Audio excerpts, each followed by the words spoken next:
I didn't believe that this was going to work in any way. I didn't.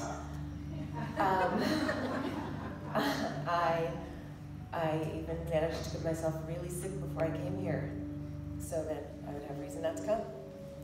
And I came, and I showed up, and I did what I was told to do.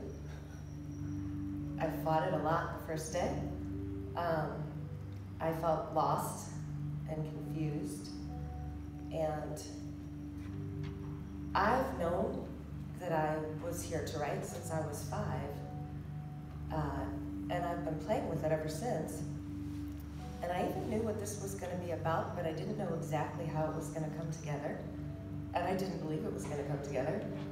And yesterday afternoon, toward the end of the day, I sat down with Heidi and asked how many people don't finish, because I'm not going to finish.